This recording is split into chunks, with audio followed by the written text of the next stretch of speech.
Moni nonse amalawi kosi kumene muli ine tinanga ndine Herbert Chigada Bishop opanda mpingo pano pa television kulandi ani manjawiri kosi kumene muli mprogram yopambana yochita kuti Mulinji Mkatimo. Mkatimo aje tudeni manaso kuti mkati mwa Bible ilopatulika ndipo Bible lokha basi limene timaligwiritsa ntchito mu program imene ya Mulinji Mkatimo. Mwa nthawi zonse sinimakhala ndekha ya ndimakhandi atsogoleri a mipingo yosiyanasiyana itanthozolonena kuti mibawa television ilibe tsango ayi choncho mosataya nthawi ndiloleni amayi abambo konse kumene muli kuti ndikuonetsereni azibusa amene abwera lero lino kuti zakhanawo mprogram imene ndialandire kuti mwaone ndikuti tiyambe kuthandizana tsopano ndakulanda ndithu esikomo kwambiri ndafotokozani dzina lanu ndi utumikiso umene mukutumikira. Ine ndi Alex Barton Kantiti amene ndili president wa mpingo ochedwa Hope in Christ Care Ministries International Malawi muno ndi Africa yese. President ne opanda mavoti wakumwamba ayi wakumwamba wadala makhala dziko limodzi ndi dziko lonse la Africa. Ine ndi Gibson Najie General Overseer wa mpingo wa Afisa Bible Church makhala uzomba. Bishop Kingsley Ntwana mpingo wa Blanta Revival Life kuno ku Blanta ya kulimbe uko Kanjetsa. Indeed. Ndatokoza kwambiri iya amalawi amene ndiye azibusa amene abwera tsiku lero lino kuti tithandizane pa program yathu iyi program ya Mulinji Mkatimo. Mulingana ndi zovuta zina program tayamba mochedwa komabe iyi khanga chebe tiona kuti meneze ngakhalire mu sabata tinandi mutu wopambana kwambiri umene anthu ambiri ndithu munatengapo mbali kuyembekeza sikuna kuti mtsogolo muno mdzachitaso chimodzimodzi mutu wathu wa sabata unali kutchedwa kuti kuyipitsitsa kwa munthu umene azibusa amene anali pano Bishop Nachie Reverend Ntwana ndi Dr. Chiwa ndamene nali pano pa ndi anayizukuta ndithu mutu umene kwambiri ona kuno nali zopambana kwambiri. Lero lino tindi mutu winaso opambana kwambiri umene kupemphaso ino amayi ndaba kuti mukhale pomwepo kuna kuno tione kuna kuti mutu wathu lero lino ngoda ili njira imodzi yophunzitsana Bible. Mutu wathu lero lino kuti atsekula zosindikiza zisanu ndi ziwiri. Atsekula zosindikiza zisanu ndi ziwiri. Popeza kuti ndi nthawi ndiyapempha atsogoleri ali pano wakati ngola pang'ono kupatsirana pang'ono kupatsirana molingana kuti tigwire nthawi yathu ndi kuti tione kuti zikhala bwanji. Tiyambe kumene kuti Bishop Ntwana. Tithokoze kwambiri kwanso cha mutu wopambana maka mutu umene tikupeza kuchokera m'buku la chivumbulutso, buku lomaliza kuchipangano chatsopano. Ndimangofuna ndawuze otionera kuti buku la chivumbulutso pokhala mawu kapena kuti poyang'ana mmene Bible limalongosolera zinthu buku la uneneri. Utanthauza kuti losiyana kwambiri chifukwa mmene timauzidwa zimene zidachitika, zimene zikuchitika ndi zimene zizachitika. Zimenezo timazipeza mu chapter 1 verse 19 kungotionetsa kuti kodi mmene timayendamo bwanji pali zimene zidachitika, zimene zikuchitika, zimene zizachitika. So munkhani imene tikufika mu chapter 6 kumene kukutchulidwa nkhani ya kutsegula kwa zizindikiro zisanu ndi chimodzi ndi nkhani imene kuti timvesese bwino tinene tidziwe chikuchitika mu chapter 5. Mu chapter 5 mukupezeka nkhani imene olemba nkhani amene ndi Yohane mtumwi. Ngasa Yohane walipo ambirimbiri koma Yohane mtumwi amene anatengedwa pa chisumbu cha Patimo ngati mmodzi wolandira chilango pansi pa ulamuliro wa Chiroma ndi ataponyedwa kumene anaponyedwako atamuononga maso akuti Ambuye anamuonekera m'masomphenya. So buku ili mukamaliona mudziwe kuti akulembayu amaona zinthu zomuzimu. Wayikidwa pa chisumbu waponyedwa menepo ngati chisumbu ndoti island ankolola maso koma muzimu amatha kuona zinthu. Ndipo zimene Ambuye zimene anamuuzazo anamuuza kuti lemba zimene kutani ukuonazi. So zimene tikhale tikuyang'ana pa mutu wa lero ndi zinthu zimene amalemba akuuzidwa ndi Ambuye Yesu. amene anamuonekera ali pamalo pamenepo. So mkati mwa kuonekera kumenekoko mukafika chapter 5 verse 1 kunena kuti ndipo ndinaona dzanja lamanja la iye wakukhala pa mpando waufumu, buku lolembedwa mkati ndi kunja kwace, losindikiza ndi zizindikiro zisanu ndi ziwiri. Yohani amene ali muzimu amaona zithunzithunzi za zinthu zimene zikuoneka kumwamba, zina zikuoneka pa dziko lapansi. Moti nkhani imene tikationa lero ilinso zizindikiro zimene zina amazionera kumwamba, zina zimachitikira mu environment ya pa dziko lapansi pano. Koma nkhani ndiona kuti buku limene akuti anaonali linali ndi zizindikiroli. Nkhani yayiwuni linamvuta Yohani ndionena kuti ndipo verse 2 ndinaona mngelo wamphamvu wakulalikira ndi mawu akulu, ayenera ndani kutsegula buku ndi kumasula zizindikiro zace, ndipo sanathe mmodzi mmwamba kapena pa dziko kapena pansi pa dziko kutsegula buku pa bukupo kapena kulipenya. Ndipo ndinalira kwambiri chifukwa sanapezedwa mmodzi wakuyenera kutsegula bukulo kapena kulipenya. Ndipo mmodzi wa akulu ananena ndine, usalire, taona mkango ochokera fuko la Yuda, muzi wa Davide, walakika kutsegula buku ndi zizindikiro zake zisanu ndi ziwiri. So umene tikufika kuti atsegule zizindikirozo ngati limene lili buku likoma layikidwa zinthu zotsekatseka, masilu, tikanakhala chizungu chake ndi silu, chimene chimaonetsa kuti chinthu ichi mukachitsegula ndi original. Sopano chimene mutachipeza chino cha original, siluyo woti ayibreake ndiye muone zili mkatimo, panalibe wotsegula. Ndakuti Yohani zinamvuta kwambiri, fanani nchidi kuti buku limene lina kukhala ndi nkhani. Ndiye kuyang'ana akuti panalibe wotani wotsegula, akuti ndinalira kwambiri mdziko la uzimulo. Akuti kenako obwera anamuza kuti iya usadandaule, mkango wa fuko la Yuda amene ndi Yesu Khristu, amene ndi wakutha kulitani kulitsegula. Ndiye tikafika mchapter chimenechi ndimangofuna tidziwe kunena kuti amene akutsegula buku ndi Khristu, chifukwa verse 1 inoti yambe pamene pali nkhaniyo.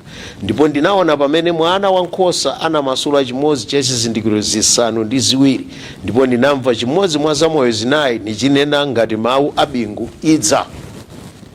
So ali ndi scenario imene akuona zinthu kumwamba kumene amaona bukulo, koma akuti anaona mwana wankhosa amene mchilankhulo chimenecho ndi Yesu Khristu.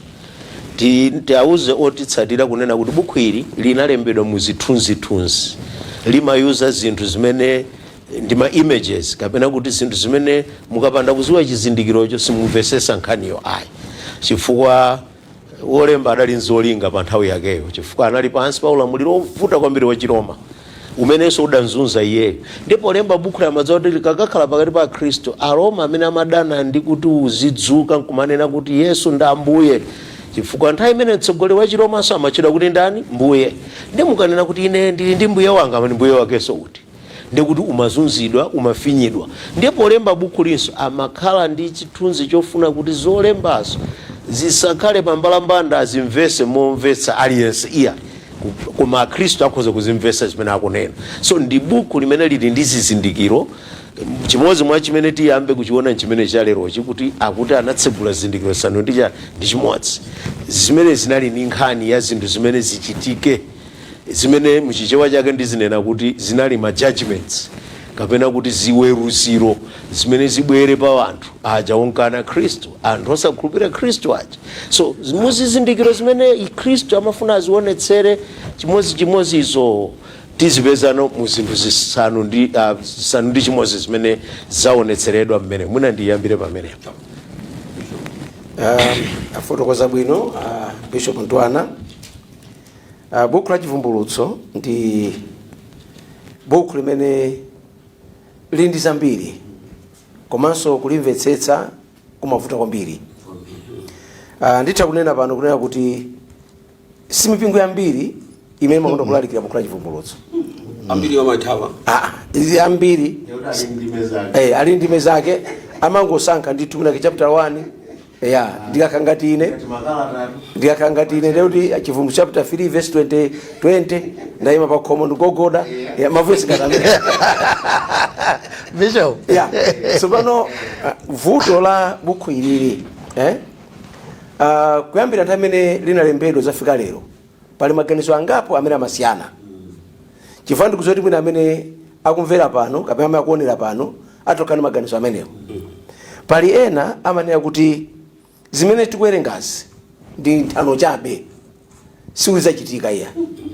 ndi anthu ena amatero ati zimene zinachitika ndi chapter 1 chapter 2 ndi chapter 3 chifukwa zimene zinakasukuli mipingo lembe mpingo wa ku Sarde wa ku Pergamo wa Efeso mipingo inalipo ndi ati zimene zinachitika kwa mkanguyambira chapter 4 amanero zimene ziyazo ndi nthano ndi ena titomayankhula pano ena zinguti mukamba chani zinthu zimene zizachitika zimenezo chilipo chimene Yohana ankayankhula gulu loyamba gulu lachiwiri limanena kuti kuyambira chapter 4 verse ya 19 ija kuti ulembe zimene ukuziona zimene zilipo ndi zimene zakhalapo ena amanena kuti zimene zili apazi zinakwanisidwa kale ndayo yomweyo ya Yohaniyo moti mukamanena apo anatsekula chakuti ati ayi zinachitika kale ndiye ena amanena kuti zimenezi tikuyembekezera zizachitika mtsogolo ndi pali magulu atatu amene komanso aja amati tizachitika mtsogolozo pamakaso kusiyana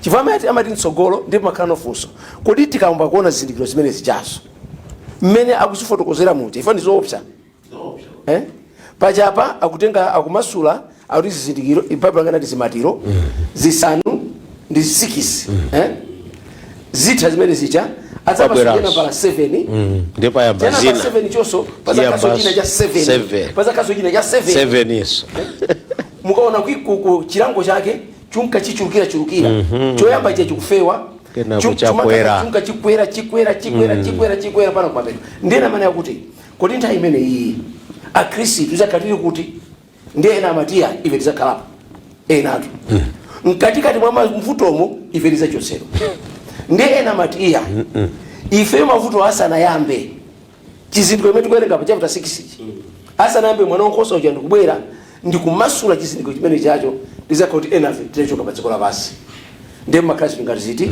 ngati zimenezo ndi bukuli ndilabwino kwambiri ndilopasa chidwi kwambiri komano zambirizi akukamba za mtsogolo ndana Yesu chimene afotokoza Bishop Ntwana una kuti anagwisa kwambiri zizindikiro chimene limavuta no buku kwambiri zizindikiro 7 zezi zinga zimenezo nzimayi akuoneka uva dzuwa kumutu kwake ku zimayi chirombo chokera pa nyanja manambala zizuti 144 amakwisa chito zinga zimenezozo ndiye mmene anafotokozana kuti Yohani amalemba cholinga kuti akhristu amve koma anthu amene sanali akhristu ngati achiromawo sazidziwa kwanza tu oyambirirawo sikinali vuto nalilonse mkumene amalimvetsetsa ndiye ifenso imene tiyambe kuliso kutazo tiyambe kuona kodi apa kutanzo tichani apa kutanzo chani ndipo lero tukamba za zizindikiro mweti tukamba zizindikirozo koma izi zikutse pamene ongoyamba zizindikiro ndiye kuti dziko lopita kumapeto chifukwa pano mbiri kapena history ya dziko waitenga mwini wake m'manja mwake panopo tiye ndi bapanga ka olamulira dziko abapanga kani ma president kani mafumu ndi nthawi yawo koma tikatsa kufika pamene pa kuti mwana wankhosa wabwera wayamba zizindikiro dziko lonse pano lili m'manja mwake m'manja mwa Yesu Khristu ndi adzayambano zimene tikuziona panozi mwina ndisire pamene professor zikomo kwambiri mmene achitira azangawa ndikhupa kuti mmene alankhulira kuti mchipangano chatsopano mabuku 27 ngati kuli buku limene limafunika kuti usayime nkulalikira usadalive ndendilili ndikuze ndikuti ine as a professor nimaphunzitsa ku sukulu buku ili limaoneka kuti ambiri ama ali ndi assumption yochulukirapo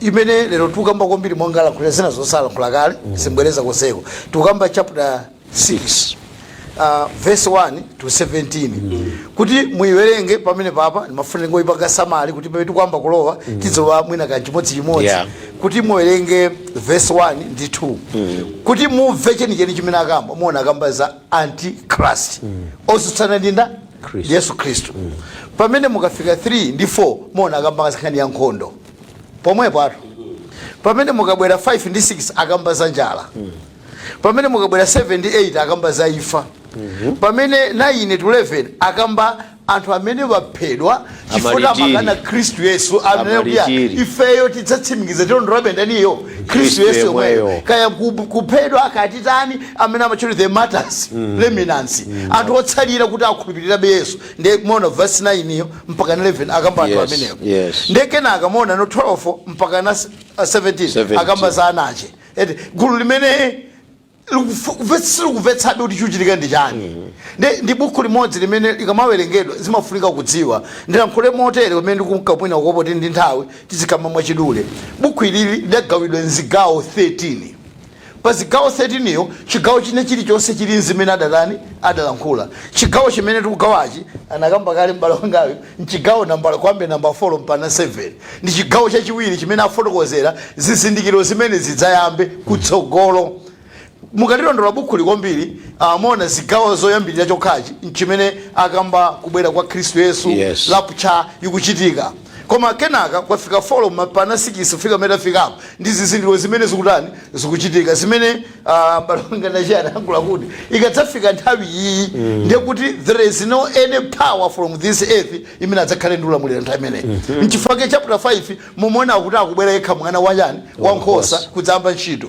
then zizindikiro zikudzachitika mu nthawi ngati iliyo imeneyo mchifukwa chake buku ilili lachivumbulutso sizifunika kungomera nekuti nkovuta atuthamango kalilakira zimafunika uyambe kwatidziwa kodi zimene ndikulankhulazi nzochitika lero zimene ndikulankhulazi zidachitika zimene ndikulankhulazi zimene zichitike kutsogolo ifa palipena pake anthu amakafika chapter 23 ali mwaona zidatero inu zidatero ngati mukamba inja kutsogolo zidachitike pano njongofunika kulivetsa ndi mokhulupirika kuti zimene zizindikiro zimene amazika kuti zikuzitikani amanena kuti chani monga mmene ndikupota Bishop Ntwana anadzankhula kuti kuvuto la buku ilili limalembedwa ndi munthu amene fashisula adakupita kuchisumbu kuti adakukondayi kuchisumbu cha Patimo John sadakukondeko kumaloko koma it was taken by the soldiers ngati koka ntaya now pa chisumbu cha Patimo mukangobwera kuti word ya Patmos Island nkuyamba kuchifufuza mupeza kuti panali njoka zolusa kwambiri pomwepo kuti mungochoka pa chisumbu mulawa madzi panali ng'ona zopsa kwambiri ndi amkazi kuti tikamponya apapa ndi kuti njoka sinjira pati pamene papa akatalowe madzi adyedwa ndi yani ndi ng'ona na koma tikopatu munthu woti sakuona nawo ndi kuti amponya pamalo pachoti akangosuntha uko ndi kuti adyedwa ndi china akalowa madzi adyedwa ndi upeza kuti mulunguno akamuvumbulutsira mawu okuti revelation imene buku limakamba mukalondola kuchokera ku Hebrew nkudzafika no pa Chigiriki akuti revelation zimazoti kuoneka zimene sizinena kuti zionekere now buku la chivumbulutso lidavumbulutsa zinthu zinsinsi zikuluzikulu zakumwamba kumagwiritsa ntchito munthu woti sakuona sapanga chiliyonse ali chimene amadzidzimuka nyengo imeneyi mutha kuona kuti mukayilondola buku chimene machitika tema malemba padapita zaka 7 anthu akumabwera nkudzema m'madzi ye nkukhala pa chisupupo nkumalalikira anthu aja chimene chimasembana ncholinga cha anthu okaditayawa chifukwa anthu okaponya kumeneko amafuna afeko nangofuna ndiliyambe chonyo Malawi musaiwaletu kuti tili nkati mwa programu yathu iyi programu ya Mulinji Mkatimo imene imafumira pano pa wireless yakanema ya mibawa muzindono wa Blantyre. Iyi ndi programu imene timakhandira atsogoleri a mipingo yosiyanasiyana silimatenga mpingo umodzi wokhaya mipingo yosiyanasiyana cholinga chona kuti tizithandizana ndipo timagwiritsa ntchito buku ilopatulika lotchedwa kuti Bible ndikubwera kuti amene inu akhristu amene mumatsatira ndithu Yesu Khristu nchokwenerani kuna kuti muzitsatira buku ili pamene tikuthandizana ndi azitsogoleri a mipingo amene abwera pano osiyanasiyana tikupita ku break posachedwapa patibweranso kuti tipitirize programu yathu khani pomwepo.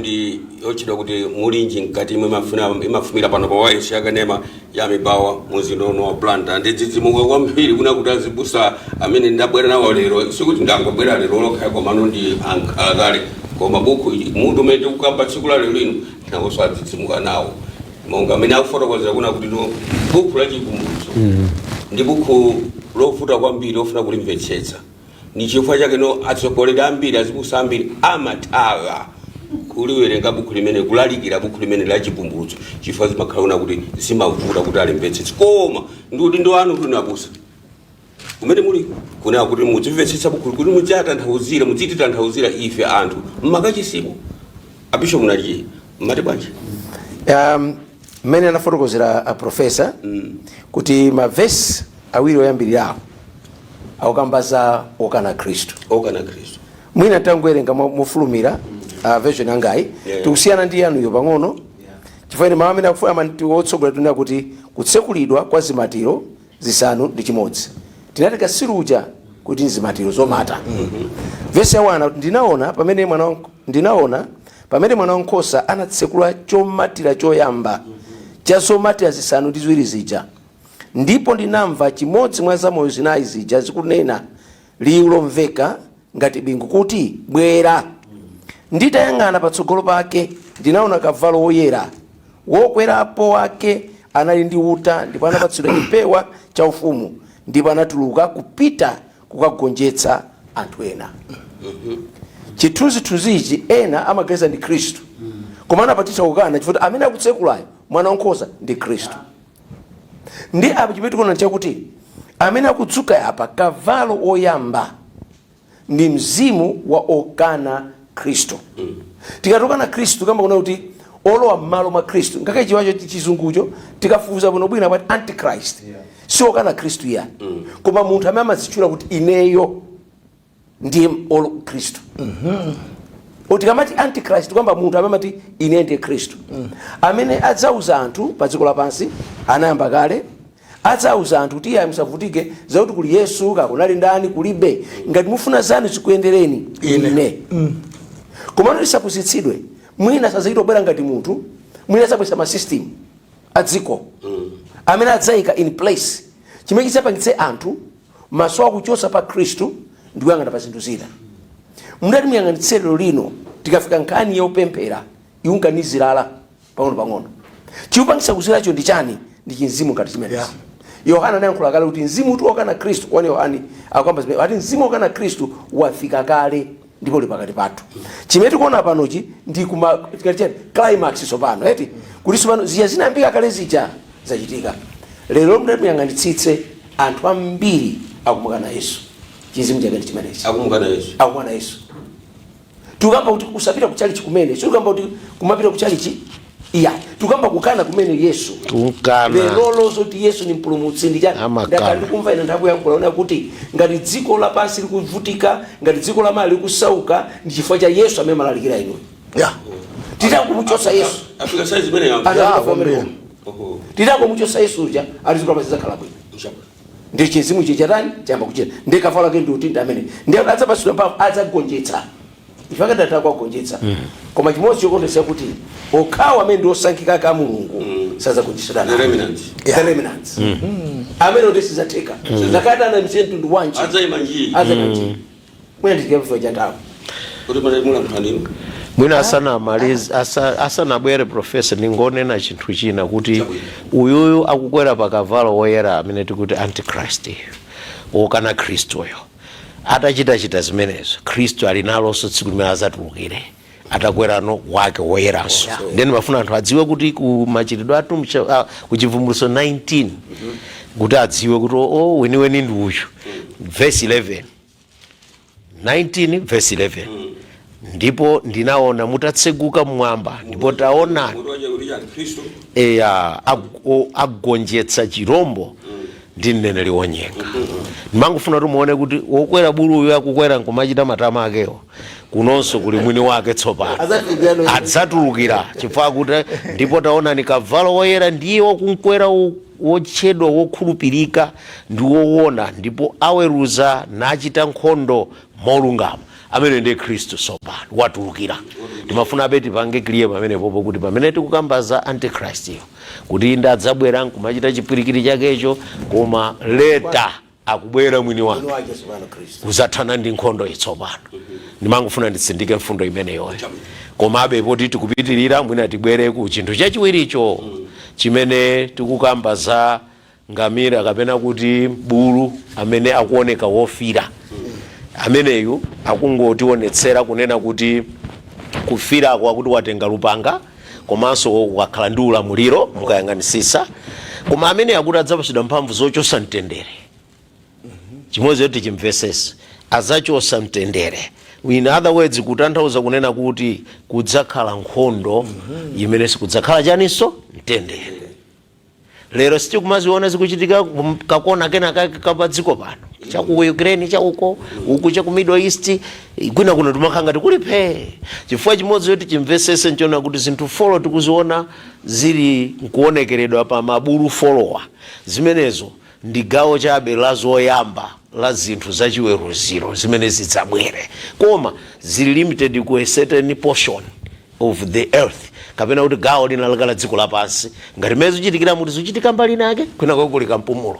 Tikanabwera mu Exodo miliri inkabwera mu Igupto ichi, mumamva kuti matibula a Igupto mbali inayi, koma kumene kunali ana Israeli ku Goshen uko hayi mtendere kumaupeza.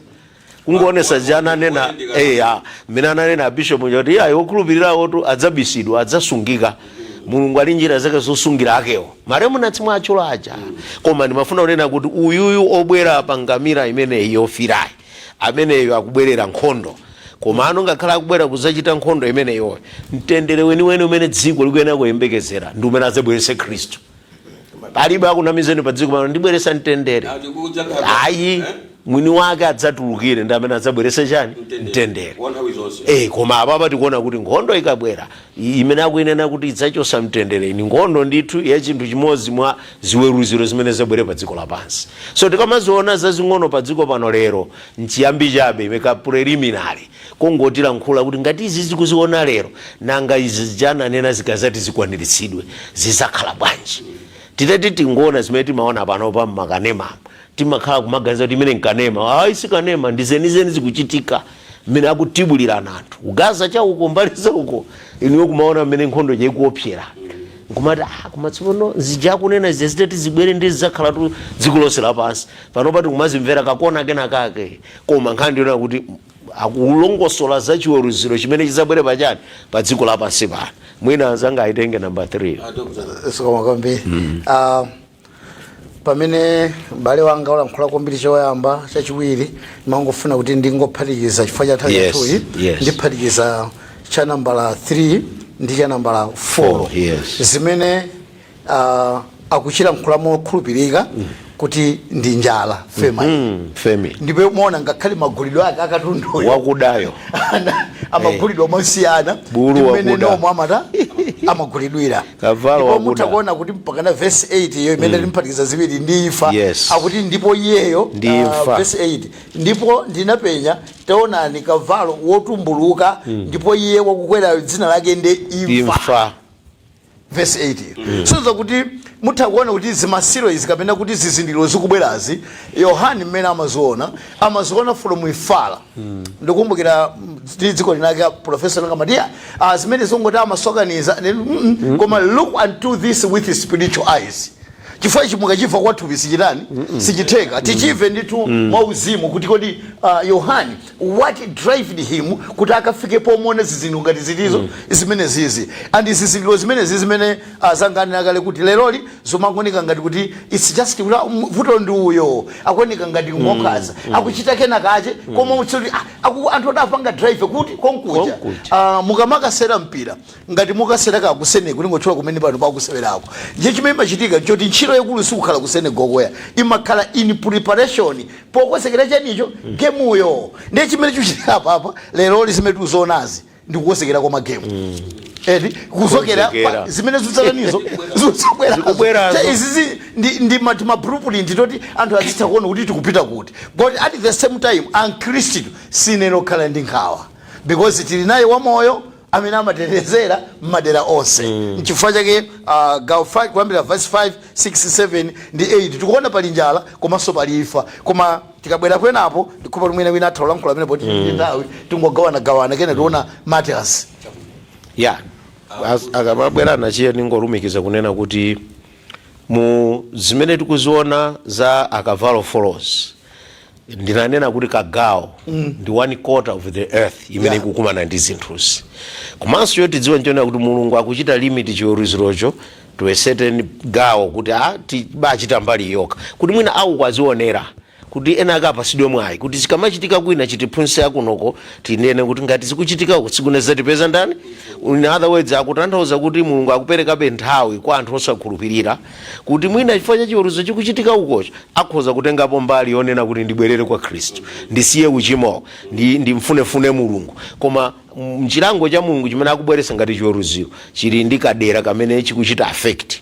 Ndeti kamafika cha number 5 chimeneno ndi woyera mtima amene aphedwa chifukwa cha kulalikira uthenga wabwino. Akuti Yohana anaona pa guwa la pamaso pa Ambuye akumanena kuti kodi mukhalabe mpaka naliti osaweruza. Akulira kuti mukuchedwa Mulungu mukanabwezeraja amene atifinya ife kuti tipezeke mbali. In other words tikuona kunena kuti chizunzo cha woyera mtima amene anadutsa mu nthawi iyi ya Chiroma imene inalipoyi ya Yohani iyi ngakhale imene ikubwera kusogoloko kuti amene anagwirabe Khristu tikwaona akupezekabe kumwamba. Utanthauza mutaphedwa inuyo chifukwa cha Khristu mutankakamira Khristu wanu muli mmalo kumwambako. Ndi anthu amadandaula kumeneko kumalira nkumaoneka ngati kuti Ambuye akuchedwa kubweretsa chiweruziro. Koma ayi akudikirira kuti mwina ena atani alape. Ndi patience ndiyo tani menepo yofunikira. Bishop unasiye tsekali programu. Ine liseke motere. Ine liseke motere. Mavuto amene ayamba pa dziko lapansi. Tisazanamizidwe kuti adzatha. Koma adzika nakulirabe. Muli ngati bukula chivumbulutso. Kukwera kwa zinthu kumeko kwa dziko lapansi sikukusika kulirabe. Osatibwera wino utachisa. Asatinamize. Kandi wandale. Asatinamize kuti mafuta azatsika. Tsikanso. Chimanga chizatsika. Iya. Mwamva umu kuzimbazi zisiphulika kwina kuje zikamazizira ziphulika kwina. Zinali ku Ukraine zapulika ife tumuna ku Ukraine chakonde ikuta lero tiri ku Middle East. Tiri ku Middle Gaza. Mawa zikaphulika kwina. Ndiye dziko lidziwe kumetu kupita ikakhala ngati filimu tikuonera filimu. Tatsala pang'ono timve mauti the end. The end. Kumetu kupita. Chili chonse chakuloza. Kwa kusabu the end.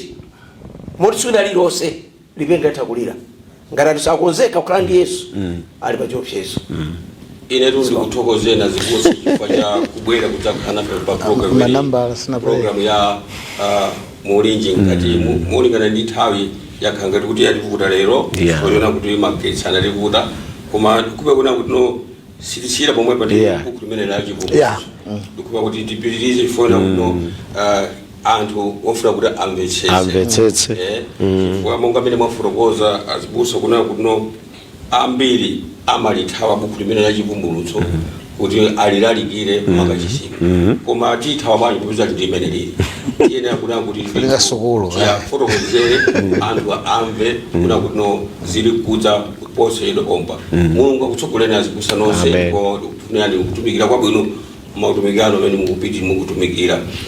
Malawi tikatenge kuti tsopano tafika pa mapeto pa program yathu program ya Mulinji Mkatimo imene mafumira pano pa wireless yakane mabe babu zino no Blantyre. Unali ndine Chikada Bishop opanda mpingo komanso nali ndi Bishop Kingsley Ntwana, Bishop Gibson Nachie ndi Dr. Alex Kantiti. Ku kamera kunali nditu Nyamata wamene ali pamene baba Duncan, ndipo ku final control center kunali Joel Adams. Ndikufunira sabata ya kupambana. Salani.